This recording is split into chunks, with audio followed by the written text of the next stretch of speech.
everybody, and welcome to EDFM, your number one place for elite dangerous news. I'm your host, Riganthor. With us is AaronC63.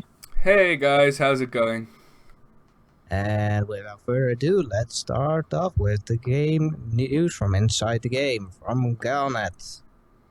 First off, the treasure hunt has ended. The Empire attacks the Kayutorum Syndicate. The Three Power Summit is under terrorist threat, and the Sirius Corporation announced its intention to revitalize HIP 8396. So first off, the treasure hunt organized by the billionaire Everett Jeffress has come to an end, with Commander Woodhouse winning the hunt. Congratulations to him. Competitors were required to solve a series of riddles to find the mystery objects.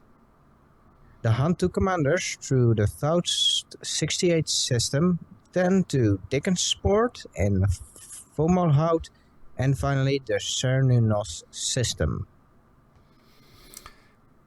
Yeah, so looks like the treasure hunt has finally come to an end. I wonder how much he actually made off that. That is unfortunately not told, and well, seeing that it is a billionaire that made this all happen, it's probably a lot. Yeah, probably a good few million at least. But I like it that you have to solve riddles to find the mystery objects. Yeah, I mean, that's basically what a treasure hunt is. It's riddles with various things to find that will give you a clue to where to go next. But yeah, congratulations, Woodhouse. Enjoy that money. Indeed. Well done to you, Mr. Woodhouse. And, well, next up is the deadline for the inspection and disbandment of the mercenary Kayutormi Syndicate fleet has passed, and the Imperial naval vessels have entered the Kayutorm system. Cal Kurowski confirmed that his mercenary armada has engaged the Imperial fleet and stated that if independent pilots stand for freedom, they stand with him. Interesting. To say it shortly, as independent commanders like me and Aaron, we can choose to or side with the Empire or with the Syndicate. Well, to be honest, I'm not actually independent anymore. I'm a rookie in the Federation. Alright. But yeah, I mean, it's interesting that they've done that. I mean, pilots, I'm sure a lot of pilots who are with the Empire will go and help them out. I'm sure a lot of pilots who aren't with the Empire will go and help them out. Could lead to some interesting PvP battles. Indeed, and seeing that the armada that the Syndicate has is of decent size, it is not sure if the Empire will stomp this threat out so easily as the Emperor's Dawn. Yeah, I mean, I guess it's just the beginning and we'll have to wait and see what really happens. But it is interesting. It's definitely something I wouldn't mind actually checking out in game. No, and well, we will see what will actually come out of it.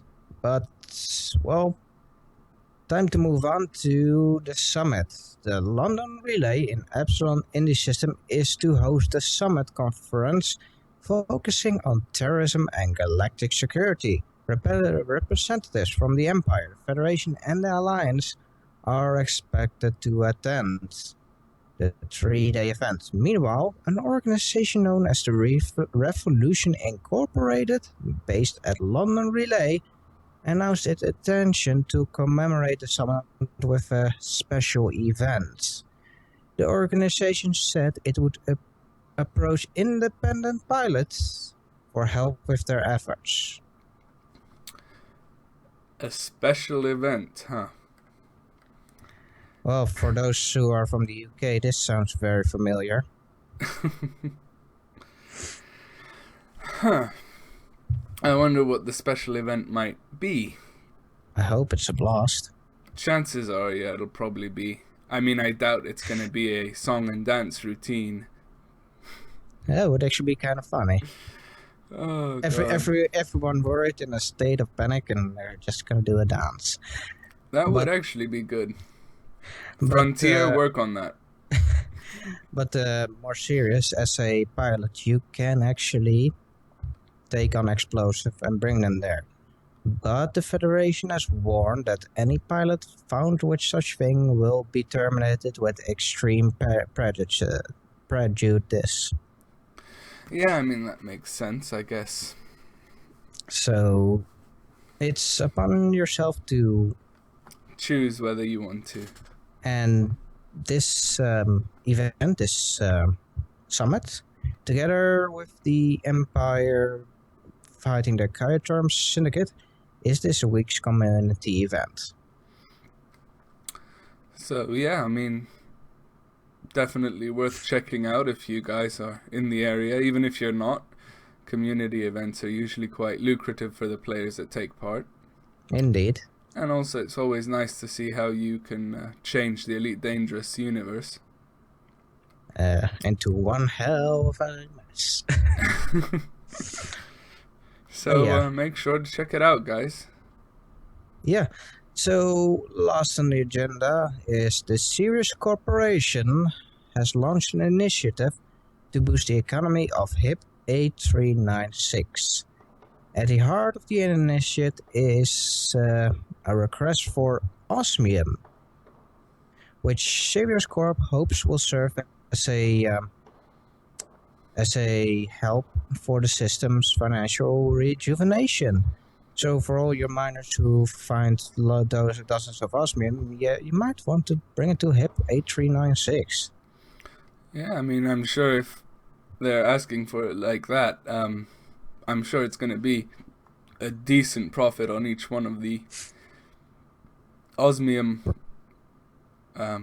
Osmium. Is it a bar? Is it a mineral? I'm not sure.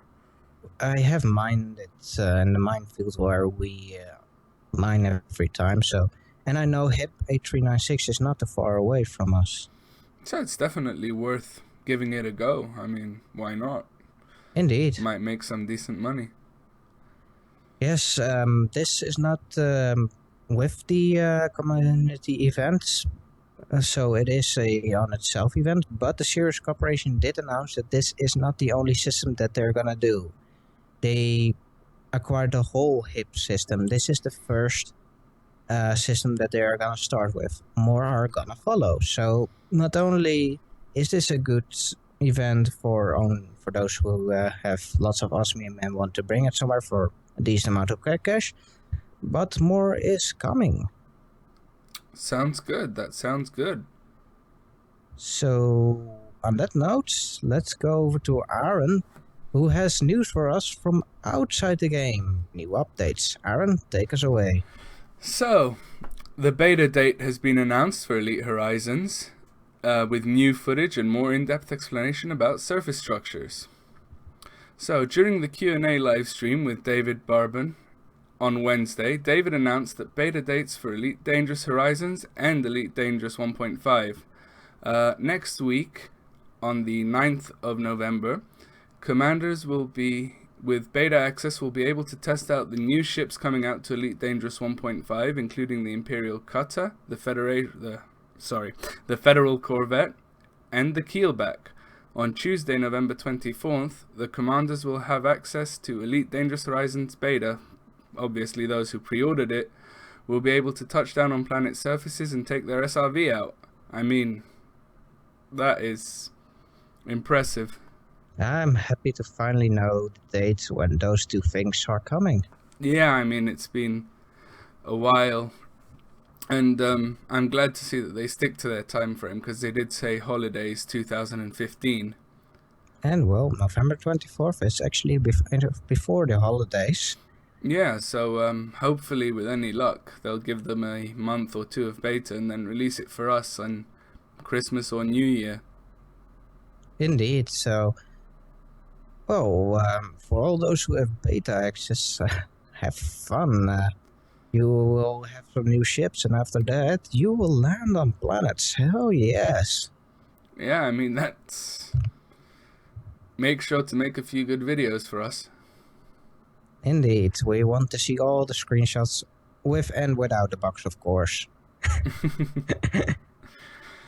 So, on to our next point of discussion, which is the ports and settlements are at the upper end of scale locations you can discover on planet surfaces. They can vary in size themselves from huge, established conglomerations of structures to quite small outposts. Surface starports are generally the largest, and they act in a similar way to starport orbits. They can have the same facilities and economies dependent on the type of world and the specific variations depending on the starport itself. New economy types have been added that only apply to surface starports. As with the orbital starports, missions can be taken from the surface starports, and they can take you to surface bases. And that's quite interesting.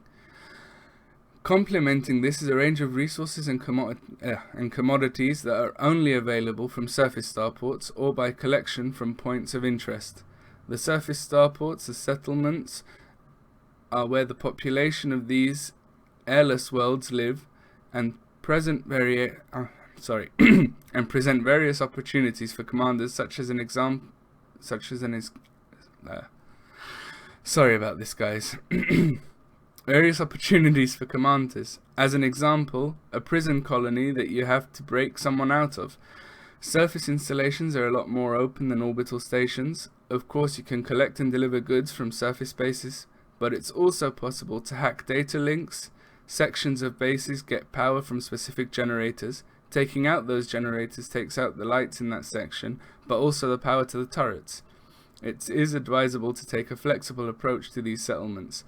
Some of them are protected by capital ship-scale weaponry that is lethal against ships, although less so against SRVs, both because of their slower motion, but also they have a minimum angle.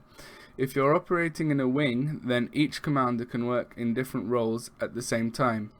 But even on your own, you can achieve the same effect more slowly by switching between your ship and SRV accordingly. Similar crime and ownership rules apply to settlements and posts as they do to space stations and outposts. Some of these can be lawless, others where the law is enforced, so take care before opening fire. As well as the bounties available at these sites, you can encounter settlements in a state of war which can be engaged in a similar fashion to combat zones. Next week we should have more information about the SRV scanner. Indeed, so a lot about what we're gonna expect on the surface. Yeah, I mean, there's a lot of things going into this update.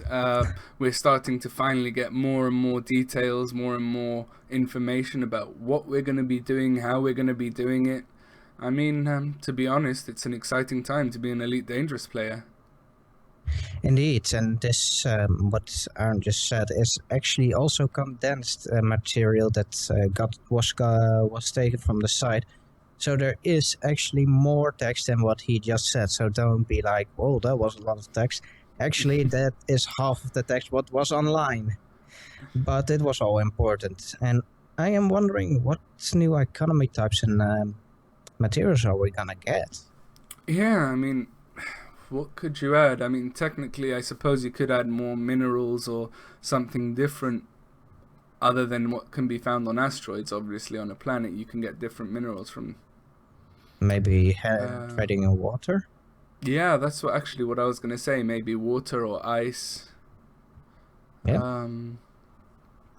I mean, there are lots of things they can add. Also, obviously now, you can probably buy sort of like settlement things like crop harvesters or machinery or water purification machinery. I'm sure those would be worth more on a surface rather than in an orbital station. Yeah, because they have to export it again to the the station on the planet itself. Yeah. And that these bases are protected by capital ship skill weaponry is well, don't fuck around there. Yeah, I mean that is pretty But I mean, I suppose that would only be the bigger ones that can actually afford it. Indeed, there are different sizes, and something else. There are planets that have no bases like these. That makes sense. I mean, you'll always have planets that aren't colonized. But would they still have points of interest to explore on them? Or would they just be a planet? That is something that is coming next week. That is coming with the data, the information on the SRV scanner, because that's gonna find you the points of interest. Yeah, so I suppose any questions you guys have, please leave in the comments below. We will always try to answer them. And next week with the new update, we should be able to give you more information. Other than that, I'm personally done. Anything you want to say, Riganthor? Nope. Then take us out. Alright, this was it for this week. Don't forget to like and press the subscribe button. We hope to see you the next week and at EDFM.